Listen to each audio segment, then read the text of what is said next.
Assalamualaikum warahmatullahi wabarakatuh. Selamat pagi dan salam sejahtera bagi kita semua. Perkenalkan, nama saya Feditia Irsa Alfanda, PM 184-11317, kelas MIJ 18C. Pada kesempatan yang baik ini, di sini saya akan menyampaikan ataupun menjelaskan materi tentang manajemen resiko operasional untuk pemenuhan tugas ataupun kuis dari mata kuliah manajemen resiko. Begitu, langsung saja. Resiko operasional merupakan akibat ketidakcukupan atau tidak berfungsinya proses internal, kesalahan manusia, kegagalan sistem, serta adanya kejadian eksternal yang mempengaruhi operasional perusahaan. Jadi resiko operasional ini dikarenakan tidak berfungsinya atau kurang pengawasan terhadap proses internal. Contohnya seperti resiko akibat kurang lengkapnya dokumentasi kesalahan transaksi, kemudian pengawasan yang kurang memadai, serta kebijakan perusahaan yang tidak sesuai dengan pekerjaan. Lalu ada kesalahan manusia, contohnya seperti penggelapan uang kas bank maupun uang kas perusahaan yang melibatkan karyawan internal perusahaan, kemudian memanipulasi data serta penyalahgunaan fasilitas pendukung yang disediakan oleh perusahaan. Ada kegagalan sistem, contohnya di sini ada kerusakan data, kesalahan pemrograman, sistem keamanan kurang baik, serta penggunaan teknologi yang belum teruji. Lalu ada kejadian eksternal, contohnya di sini seperti adanya bencana alam, perampokan, kemudian pandemi yang seperti saat ini kita alami. Lalu tujuan utama dari manajemen risiko operasional sendiri adalah untuk meminimalkan segala kemungkinan dampak negatif dari tidak berfungsinya proses internal, kesalahan manusia, kegagalan sistem, dan kejadian-kejadian eksternal. Jadi perusahaan harus benar-benar memanajemen, mengkoordinasikan, sekaligus mengelola berbagai faktor-faktor risiko operasional tersebut seperti proses internal, kesalahan manusia, kegagalan sistem, dan kejadian-kejadian eksternal agar tidak berpengaruh pada pengelolaan risiko operasional perusahaan. Perusahaan pun harus benar-benar meminimalkan segala kemungkinan gangguan terhadap operasional perusahaan sehingga nanti juga akan berdampak baik bagi proses produksi maupun kinerja daripada karyawan. Selanjutnya ada sumber risiko operasional.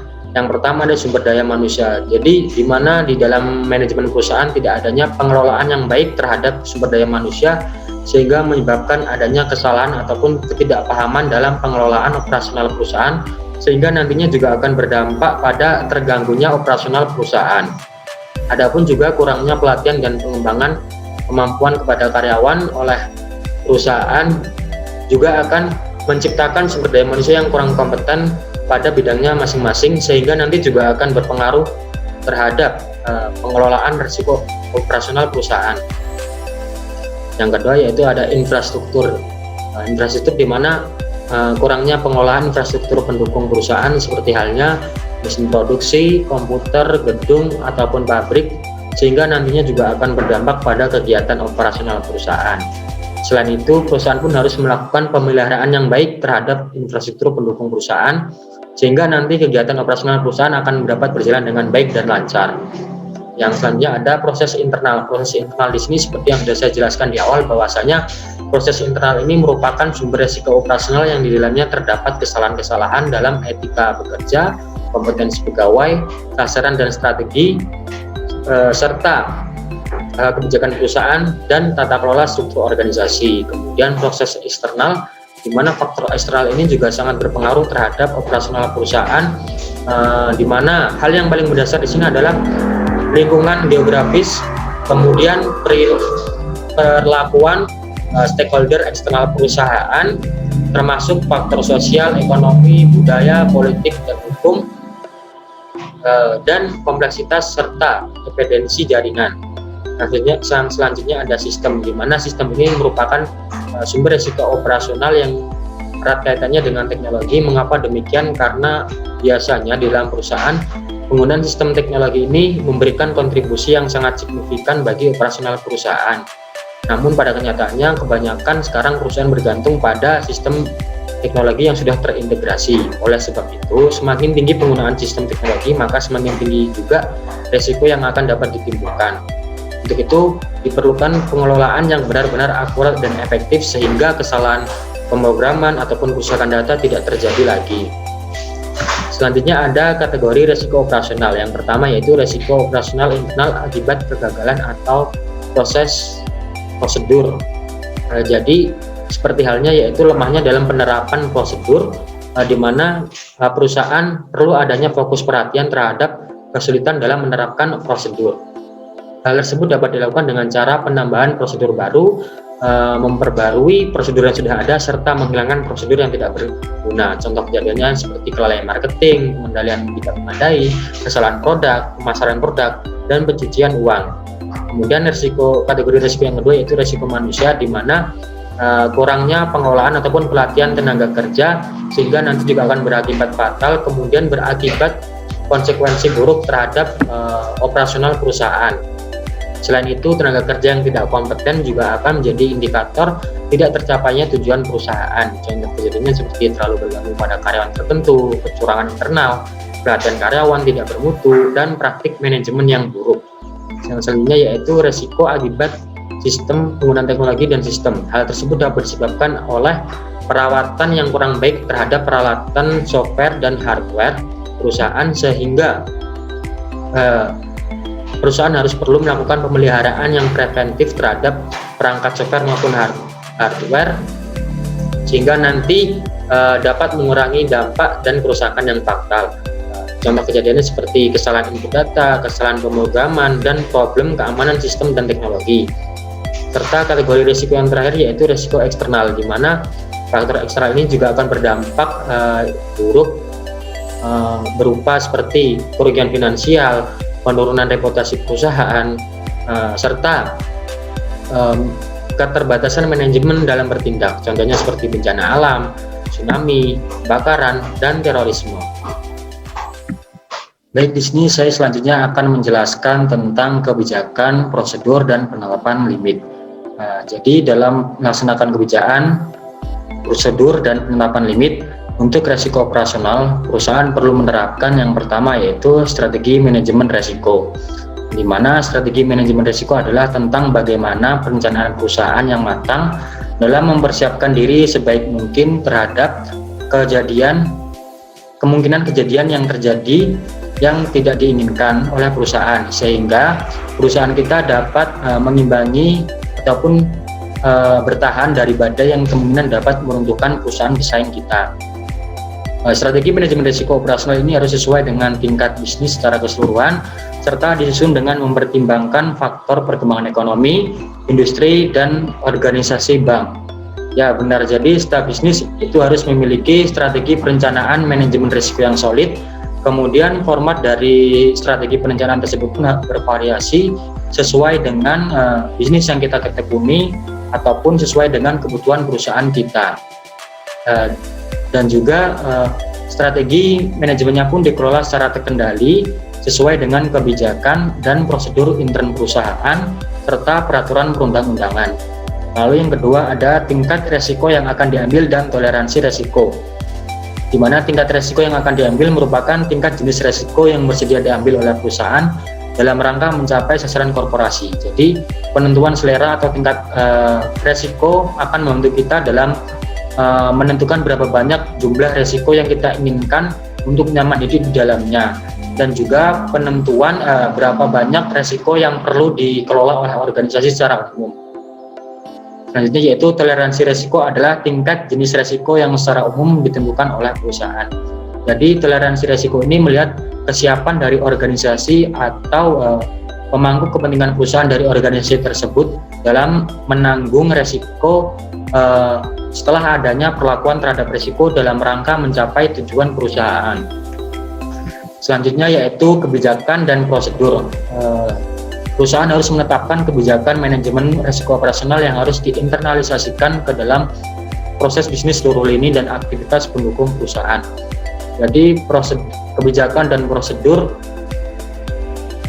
ini di dalam perusahaan harus didesain dan diimplementasikan dengan memperhatikan karakteristik dan kompleksitas kegiatan usaha, tingkat risiko yang akan diambil dan toleransi risiko, profil risiko, serta peraturan yang ditetapkan oleh otoritas atau praktik manajemen perusahaan yang sehat.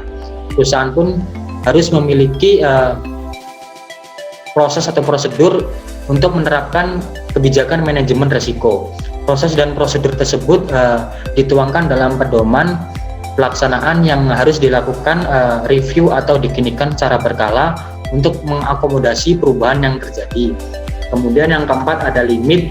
Perusahaan harus menetapkan limit risiko operasional sesuai dengan tindak risiko yang akan diambil, toleransi risiko, dan strategi perusahaan keseluruhan, serta memperhatikan kemampuan model perusahaan. Jadi dalam penentuan limit ini harus dilakukan secara komprehensif atau seluruh aspek yang terkait dengan risiko yang mencakup limit secara keseluruhan, limit per risiko, serta limit per aktivitas bisnis perusahaan yang memiliki eksposur risiko. Dalam pengendalian risiko, limit ini dijadikan sebagai ambang batas dalam menentukan tingkat tingkat mitigasi risiko yang akan dilaksanakan oleh manajemen perusahaan. Selanjutnya di sini saya akan menjelaskan tentang proses identifikasi, pengukuran, pemantauan, dan pengendalian risiko. Jadi proses identifikasi, pengukuran, pemantauan, dan pengendalian risiko operasional ini merupakan salah satu unsur atau aspek dalam penerapan manajemen risiko.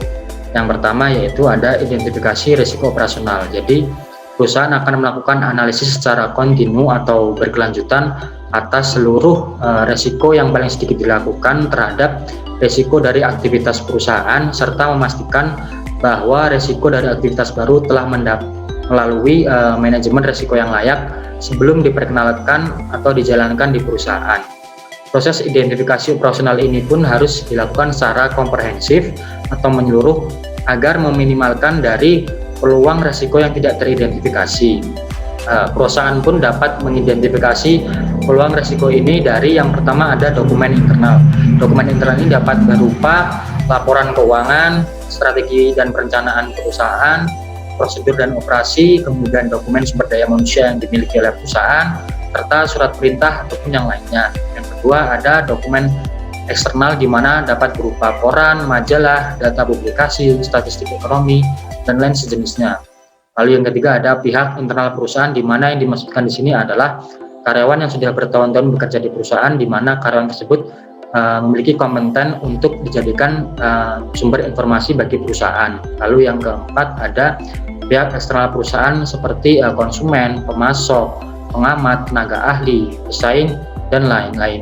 Kemudian yang terakhir yaitu informasi kontrak, maksudnya adalah kontrak dengan karyawan, pemasok, konsumen, pemerintah, kontraktor, dan sebagainya.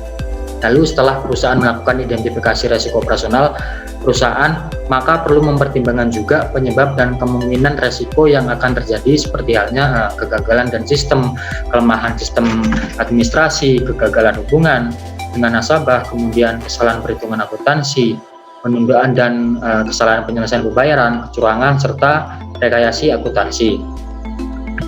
Baik, selanjutnya ada pengukuran risiko operasional, di mana sistem pengukuran risiko ini digunakan untuk mengukur eksposur risiko perusahaan sebagai acuan untuk melakukan pengendalian. Pengukuran risiko ini dilakukan secara berkala, baik itu untuk lini usaha maupun seluruh aktivitas bisnis perusahaan. Pengukuran risiko operasional dapat dilakukan dengan menempatkan tingkatan dari setiap bentuk risiko yang terjadi, yaitu semakin tinggi risiko maka semakin tinggi pula kemungkinannya untuk memperoleh kembali atau juga bisa disebut sebagai actual return seperti yang diharapkan oleh perusahaan. Kemudian proses pengukuran risiko ini harus secara jelas memuat proses validasi, frekuensi validasi, persyaratan dokumentasi data dan informasi, persyaratan evaluasi terhadap asumsi yang digunakan sebelum suatu model diaplikasikan oleh perusahaan. Lalu dalam pengukuran risiko operasional ini diukur berdasarkan dua faktor, yaitu risiko yang melekat pada aktivitas atau bisa disebut juga risiko inherent, dan juga sistem pengendalian risiko. Lalu di dalam risiko yang melekat pada aktivitas atau risiko inherent ini ada dua. Yang pertama yaitu frekuensi versus dampak, di mana frekuensi ini merupakan bagian seberapa sering kejadian risiko operasional perusahaan terjadi, baik di masa lalu maupun di masa yang akan datang. Sedangkan dampak adalah seberapa besar kerugian yang nantinya diderita oleh perusahaan ketika kejadian operasional tersebut terjadi. Frekuensi versus dampak ini dapat diklasifikasikan menjadi 4 bagian, yaitu yang pertama yaitu low frequency, low impact, yaitu kejadian yang jarang terjadi dan dampaknya rendah. Kemudian yang kedua yaitu low frequency, high impact, kejadian yang jarang terjadi namun dampaknya sangat besar bagi perusahaan. Lalu yang ketiga yaitu high frequency, low impact, yaitu kejadian yang sering terjadi namun dampaknya sangat rendah bagi perusahaan. Yang terakhir yaitu high frequency, high impact, yang artinya kejadian yang sering terjadi dan dampaknya besar bagi perusahaan. Namun pada umumnya di dalam pengukuran risiko operasional ini memfokuskan pada 2 kejadian, yaitu low frequency, high impact, di mana kejadian tersebut jarang terjadi namun dampaknya besar bagi perusahaan. Dan yang kedua yaitu high frequency, low impact, di mana kejadian yang sering terjadi namun dampaknya rendah bagi perusahaan. Contohnya seperti yang sudah saya sebutkan di awal presentasi, resiko pada komputer, yaitu adanya perubahan data karena virus, perubahan pada sistem, pemrograman, atau juga disebabkan oleh hacker, kemudian kecelakaan kerja, serta maintenance pabrik. Lalu yang kedua ada kerugian yang diperkirakan versus kerugian yang tidak diperkirakan, di mana kerugian yang terjadi sebagai konsekuensi langsung ataupun tidak langsung dari kejadian resiko yang bersifat finansial atau non finansial, baik itu yang telah diperkirakan ataupun yang tidak diperkirakan. Jadi kerugian yang tidak diperkirakan di sini merupakan kerugian yang timbul signifikan di atas kerugian yang diperkirakan. Biasanya dari sisi frekuensi, kejadian ini dikenal sebagai kejadian low frekuensi, high impact, di mana kejadiannya jarang terjadi namun dampaknya besar bagi perusahaan. Lalu sedangkan kerugian yang diperkirakan biasanya dalam praktik sudah dimasukkan ke dalam struktur penetapan harga produk. Oleh sebab itu, hal itu sering dikenal dengan biaya menjalankan bisnis, sebab dengan biaya bisnis tidak akan dapat berjalan.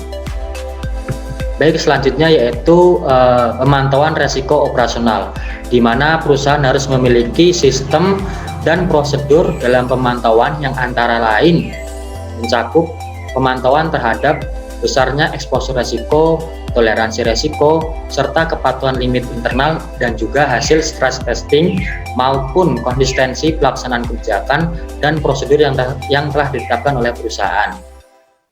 Perusahaan harus melakukan pemantauan risiko operasional secara berkelanjutan terhadap seluruh eksposur risiko operasional serta kerugian yang dapat ditimbulkan oleh aktivitas utama perusahaan. Hal tersebut dapat dilakukan dengan cara menerapkan sistem pengendalian intern dan menyediakan laporan secara berkala mengenai kerugian yang ditimbulkan oleh risiko operasional. Pemantauannya pun dapat dilakukan baik oleh satuan kerja pelaksana maupun satuan kerja yang melakukan fungsi manajemen risiko. Selanjutnya yang terakhir yaitu pengendalian risiko operasional, di mana metode yang digunakan dalam pengendalian risiko operasional ini mencakup kebijakan dan prosedur yang telah ditetapkan. Pengendalian risiko operasional ini dapat dilakukan oleh perusahaan dengan cara menetapkan rencana bisnis jangka pendek, jangka menengah maupun jangka panjang, survei lapangan untuk menyerap target pasar, mekanisme lindung nilai, serta penambahan modal perusahaan untuk menyerap potensi kerugian. Pengendalian risiko operasional dapat dilakukan dengan secara konsisten sesuai dengan tingkat risiko yang akan diambil, hasil identifikasi dan pengukuran risiko operasional. Proses pengendalian risiko yang diterapkan perusahaan harus disesuaikan dengan eksposur risiko maupun tingkat risiko yang akan diambil dan toleransi risiko.